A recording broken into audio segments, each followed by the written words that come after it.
queria que você abrisse a sua Bíblia no livro de Isaías, assim em Isaías 9:6.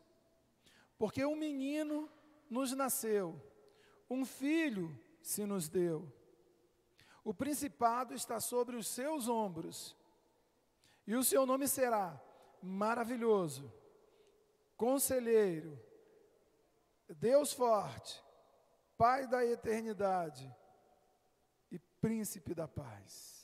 Senhor, fala conosco, nós te pedimos, Senhor. Ministra a tua palavra a nós, Espírito Santo, nos dá entendimento e nos dá discernimento para recebermos, Senhor, com toda a clareza, Senhor, a tua palavra, Senhor. Em nome de Jesus, em nome de Jesus. Você pode assentar, querido.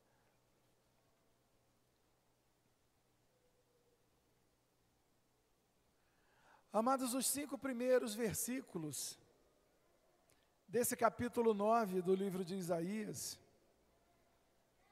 você pode verificar isso em casa depois, eles revelam uma condição, digamos assim, meio obscura na nação de Israel. E não somente por conta da sua condição sociopolítica, mas que já era muito ruim, né? Mas, ruim não, desafiadora. Mas porque eles começaram a se afastar de Deus. E na medida em que eles se afastam de Deus, a mão do Senhor não está sobre eles e eles estão entregues à sua própria sorte.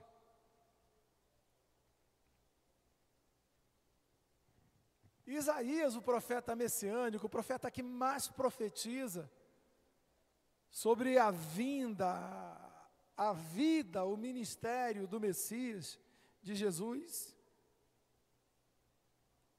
ele levanta essa palavra profética, essa promessa que viria a ser cumprida, uma profecia que alcançava somente a nação de Israel, mas alcançava toda a humanidade.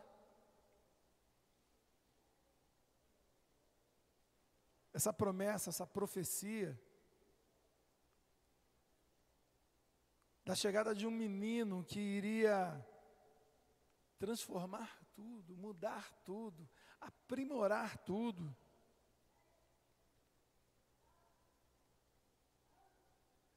E aí, esse versículo 6 vem dando as características desse menino que iria chegar. E a primeira coisa que chama a atenção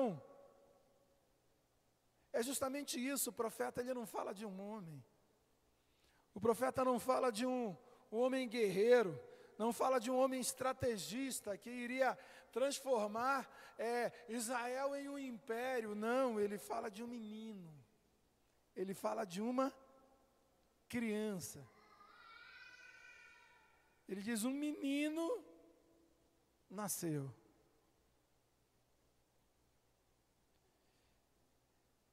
E o próprio Senhor Jesus,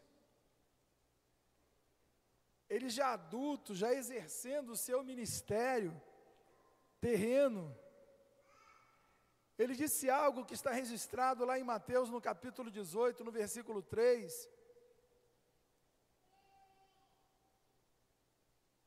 E que é conhecido por todo mundo, amados. Ele diz: olha, em verdade vos digo que se não vos converterdes e não vos fizerdes como meninos, de modo algum entrareis no reino dos céus. E por que então que essa condição de menino, de criança, né,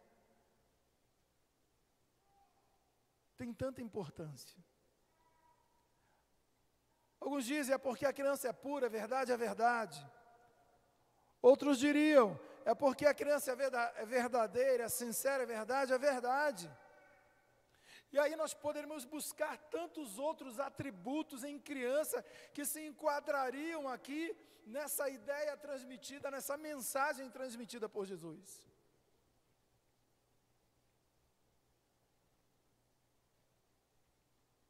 Mas Eu creio, amados, que existem duas que se encaixam perfeitamente nesse contexto das palavras de Jesus.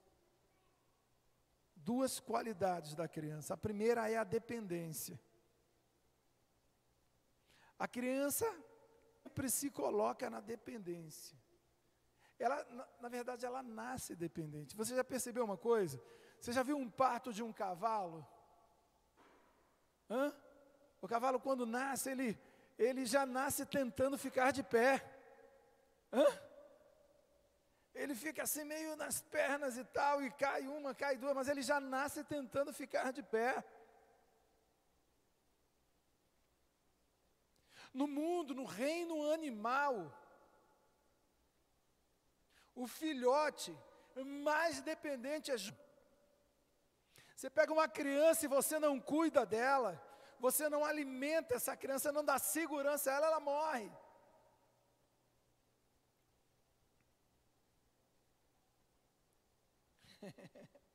Não é?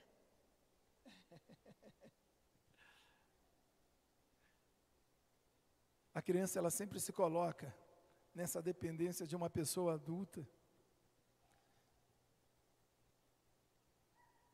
E geralmente, quase sempre, com muito mais facilidade, quando essa pessoa adulta, ela é seu pai, ela é sua mãe.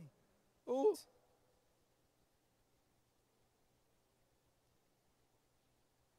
perceba que a ausência dos pais na vida da criança traz uma falta de referência. E isso implica até na moldagem do caráter dessa criança.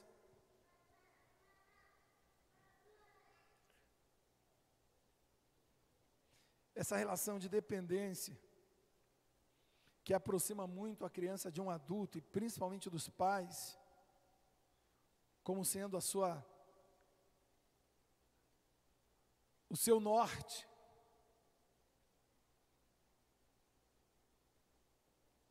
Ela é fundamental para que a sua estrutura emocional seja bem trabalhada, seja bem desenvolvida. Eu lembro de uma música do David Keelan, cujo título é Quero Ser Como Criança, e que retrata muito isso. Procure ouvir. E a segunda ideia que eu consigo captar nas palavras de Jesus, que nós precisamos ser como crianças, é porque a criança, ela crê com uma facilidade tremenda. A criança, ela acredita muito, amados. A fé da criança, ela é ilimitada. Eu vou contar uma coisa para vocês, testemunho meu. Eu lembro, assim, de coisas que eu vivi como criança. Por exemplo, como eu ficava, eu e meu irmão caçula, algumas vezes acordado até tarde para ver o Papai Noel trazendo os nossos presentes. Aí eu não conseguia, pegava no sono e dormia. No dia seguinte o presente estava embaixo da cama. Mas sabe por que eu cria que Papai Noel trazia? Sabe por quê? Porque meu pai e minha mãe, antes de se converterem, eles nos convenciam disso. Que quem trazia os nossos presentes era o Papai Noel. E como não acreditar, amado? Criança, ela tem uma facilidade de crer assim, de acreditar. Uma facilidade tremenda. Eu lembro que eu assistia filmes de super-heróis e eu acreditava que eu podia flutuar, que eu podia voar. Quantas vezes na minha cabeça eu voei os céus da minha cidade natal, lá de Belém? Voava, que nem um super-herói, me imaginando voando. Olha só que coisa. A criança, ela é assim.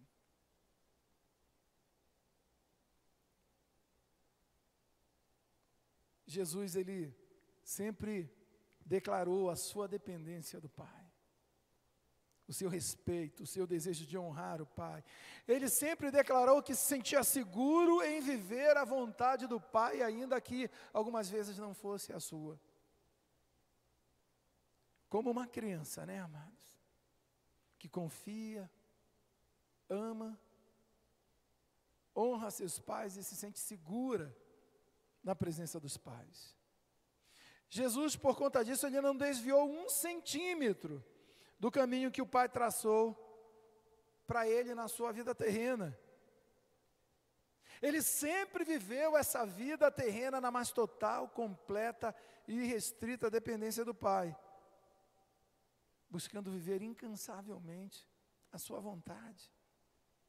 A palavra menino também expõe a humanidade de Jesus, né?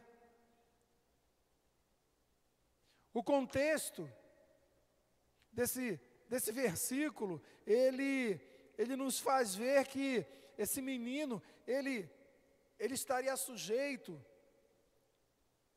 a tudo o que todo ser humano está sujeito quando nasce. Se entristecer, estar alegre, feliz, triste, ter angústia, ter prazer. Seria alguém com uma estrutura emocional normal. Segundo o texto de Isaías 9,6 diz: um filho se nos deu. Nesse momento Deus sai dessa ideia, desse plano humano para apresentar esse menino como seu filho. Um filho se nos deu. Filho de quem? Filho de Deus.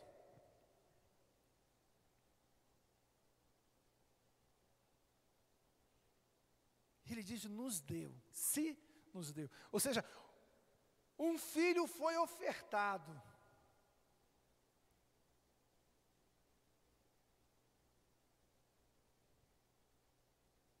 Essa parte do versículo revela um Deus onipotente, onipresente, onisciente, um Deus soberano,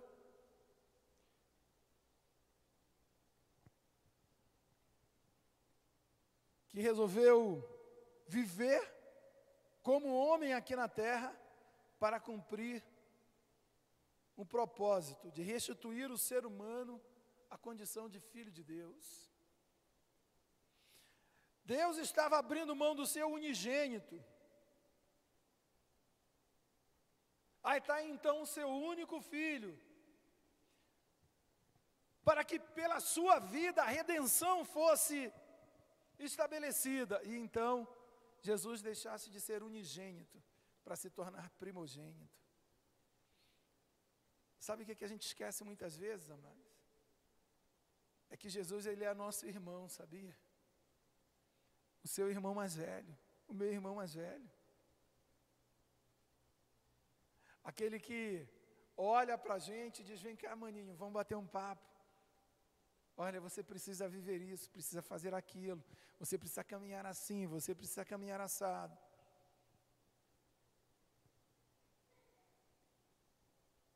Ele abre mão da condição de Deus para ser um menino, um homem que morre e ressuscita, para que então todo aquele que nele crê o recebe como o Senhor, seja seu maninho, filho de Deus. E interessante nisso, nós falamos muito na questão do pai dar o seu filho por amor, mas esquecemos que o filho também se deu por amor com a anuência do pai.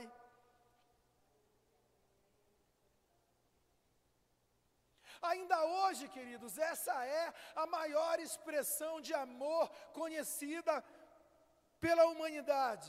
Não existe outra sequer parecida.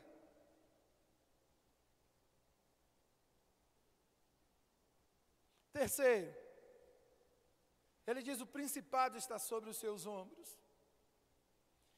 E uma coisa interessante que acontecia no tempo de Isaías e até mesmo no tempo de Jesus, as cidades, queridos, elas tinham muros, elas eram cercadas por muros de proteção contra exércitos inimigos, e é claro, havia um portão de acesso à cidade.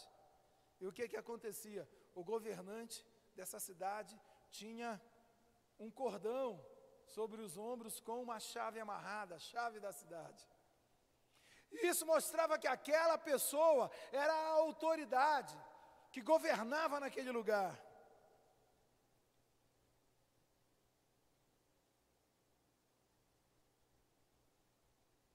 lá em Apocalipse, no capítulo 1, versículo 8, Jesus ele se apresenta da seguinte forma: olha, eu sou o que vive. Fui morto, mas estou vivo.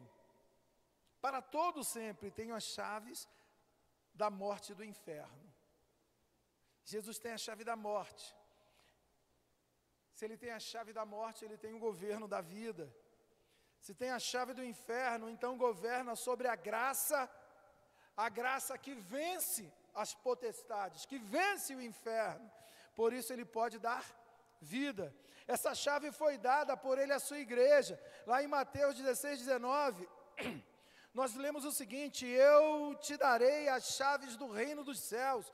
Tudo que ligares na terra será ligado nos céus, e tudo que desligares na terra será desligado nos céus. Ou seja, na pessoa de Pedro, Jesus está dando à igreja as chaves que estão nos seus ombros, como autoridade. Você está prestando atenção nisso, querido?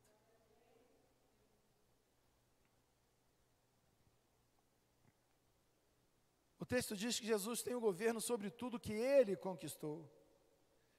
Porque Deus criou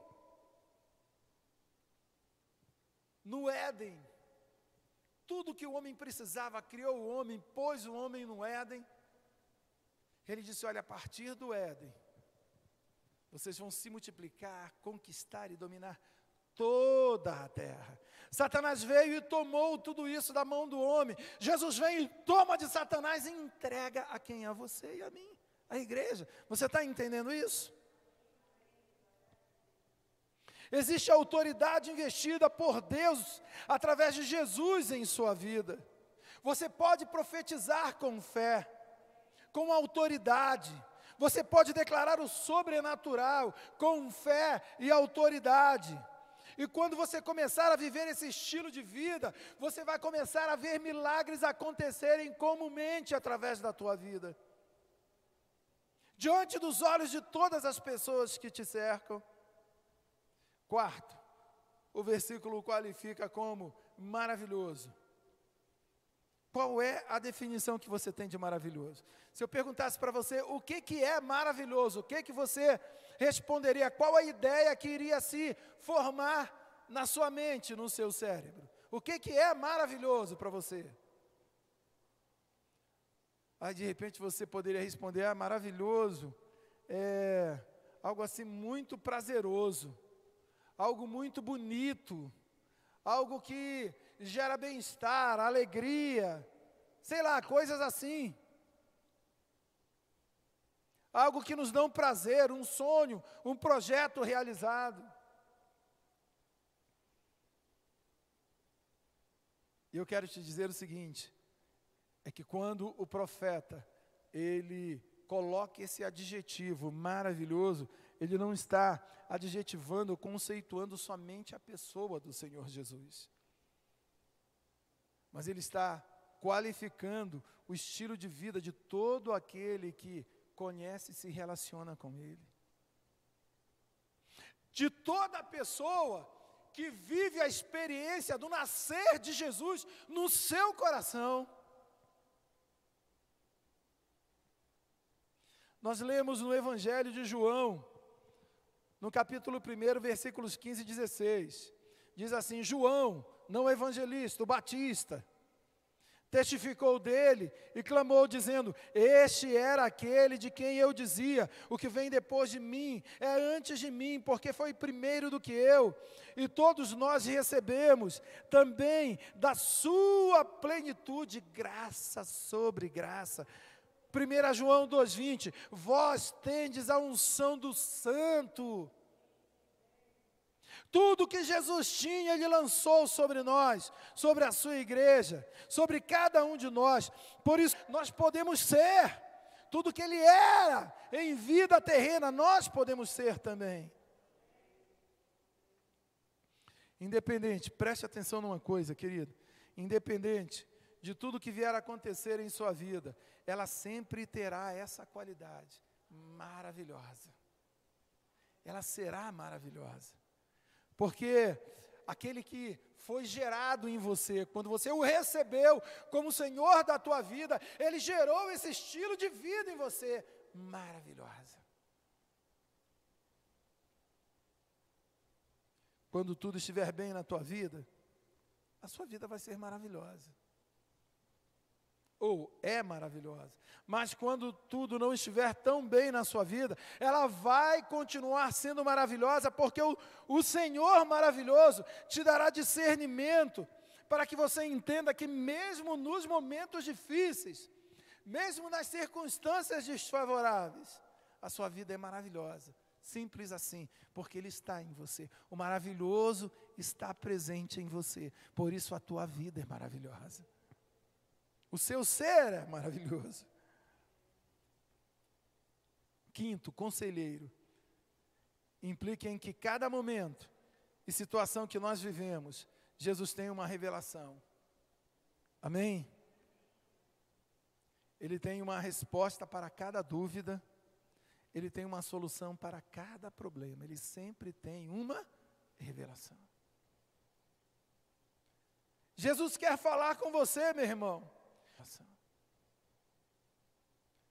Jesus quer falar com você, meu irmão.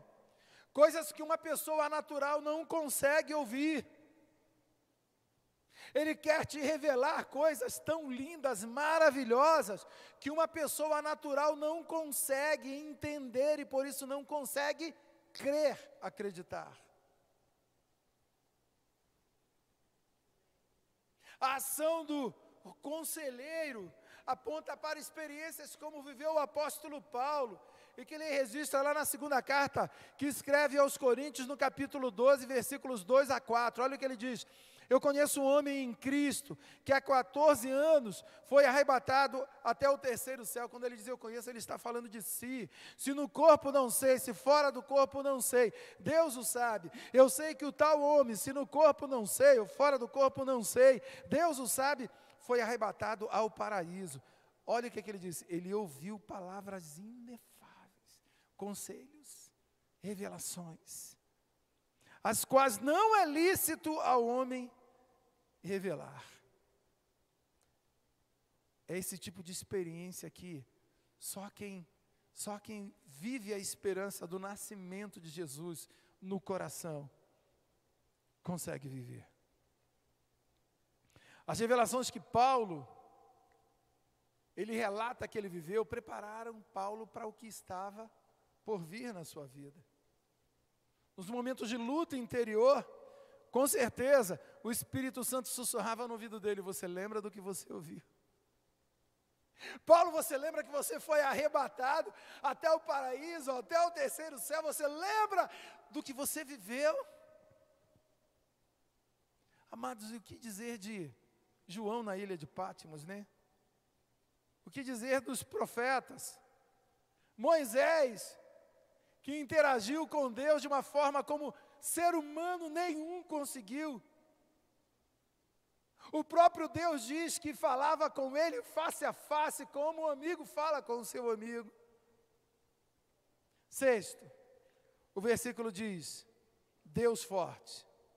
E essa parte aqui do Deus forte é uma revelação contundente da divindade dele, da origem dele, de onde ele vem. Eu sou um Deus forte.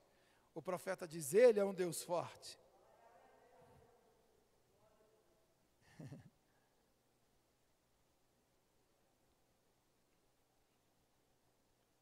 E o grande barato é que, mesmo ilimitado por um corpo como o seu e o meu, ele conseguiu viver aqui na terra como ele vivia no céu.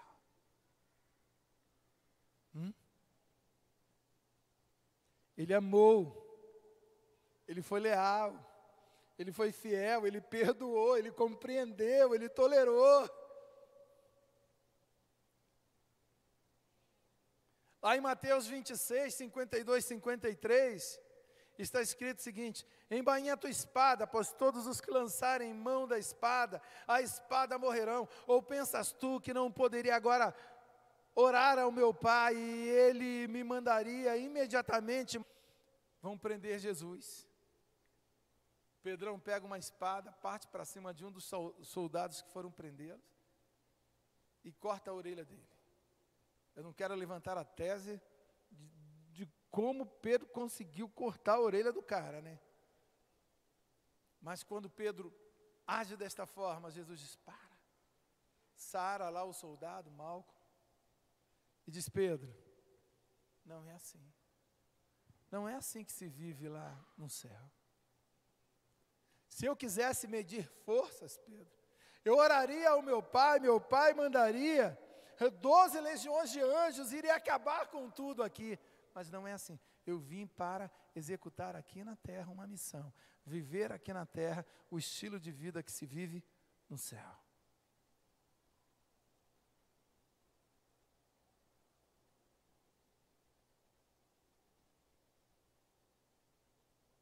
E lá no versículo 28, no capítulo 18, primeira parte, Jesus diz, é-me dado todo o poder na terra.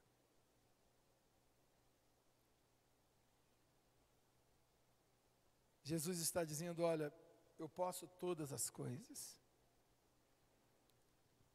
Mas todo esse poder Ele sempre usou em favor do homem. Eu e você podemos muitas coisas, amados.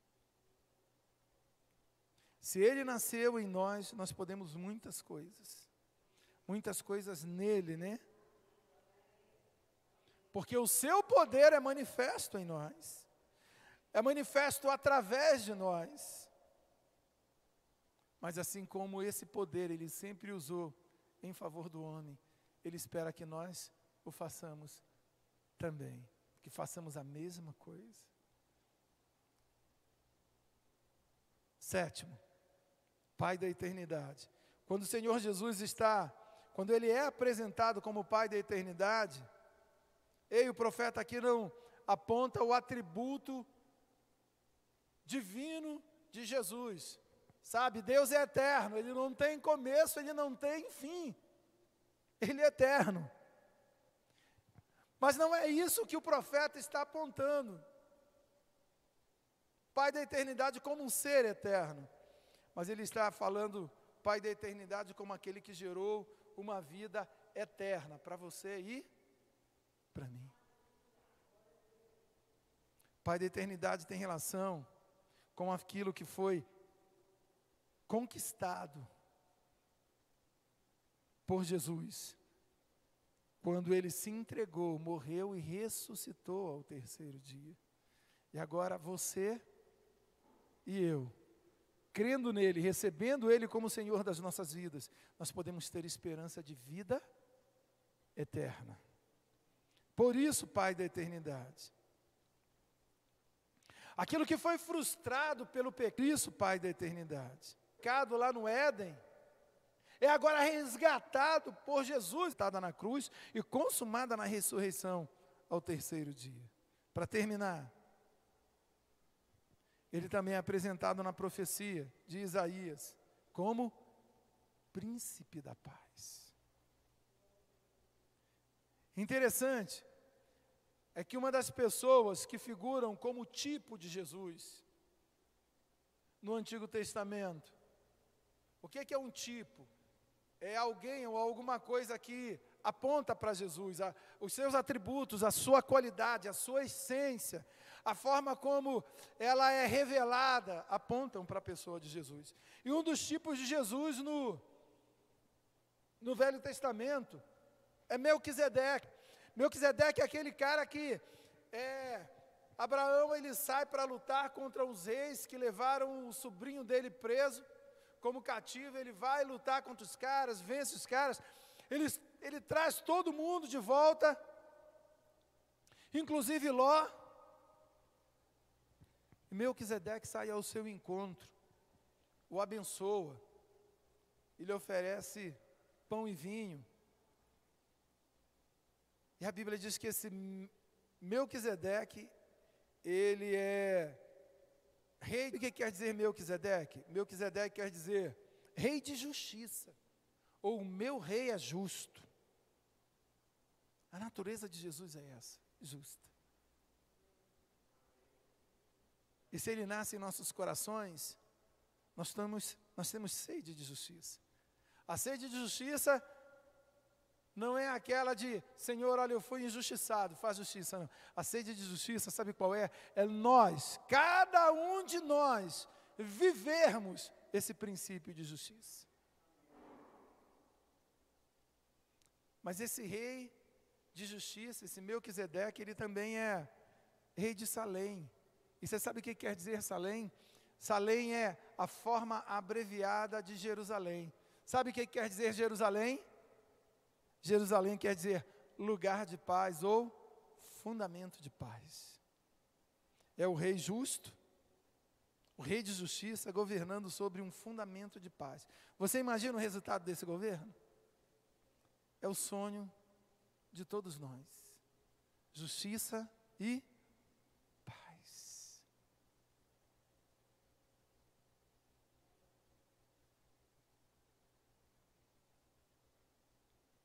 Esse rei de justiça que reina sobre um fundamento de paz, ele decidiu dar a nós essa paz. João 14, 27, deixo-vos a paz. A paz vos dou, não vou lá dou como o mundo a dá. Não se turbe o vosso coração, nem se atemorize. Eu tenho a paz. Uma paz que o mundo não conhece.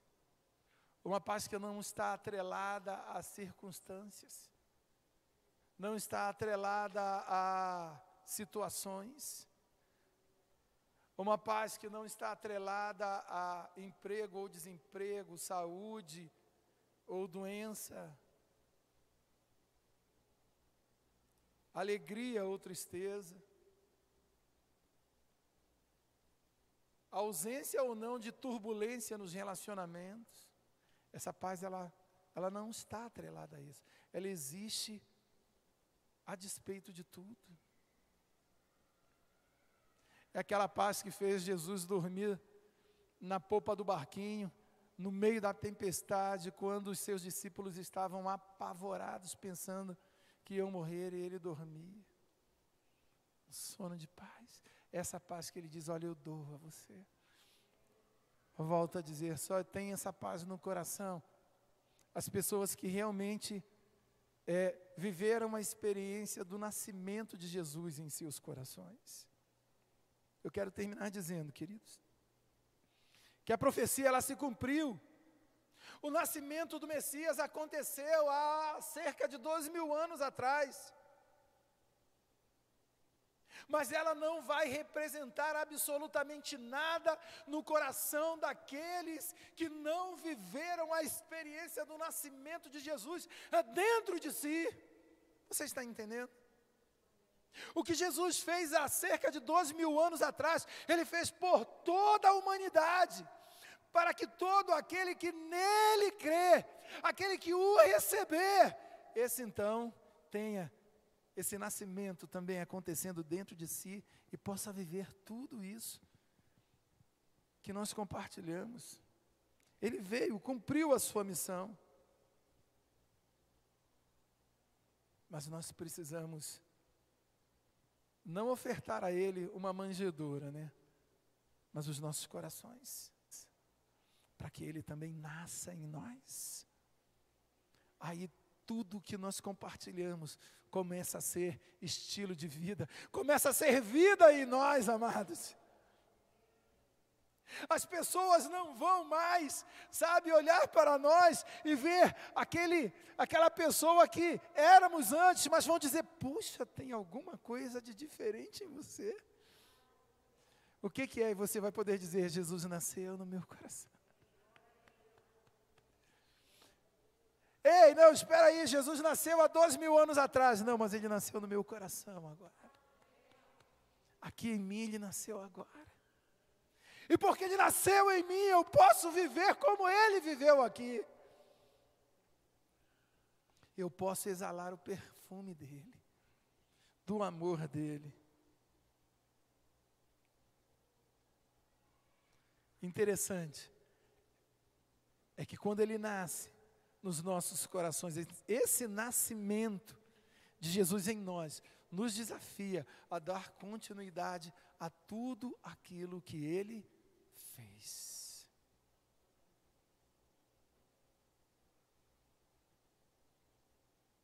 O Natal é isso, amado. O Natal é isso. É o nascimento dele em nós. É muito mais do que luzes, é muito mais do que ceia, é muito mais do que presentes, é muito mais do que tudo isso.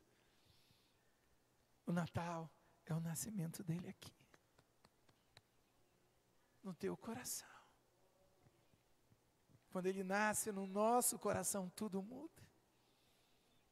Os nossos sentidos mudam, os nossos sentimentos mudam, a nossa forma de ver a vida, as pessoas, tudo muda.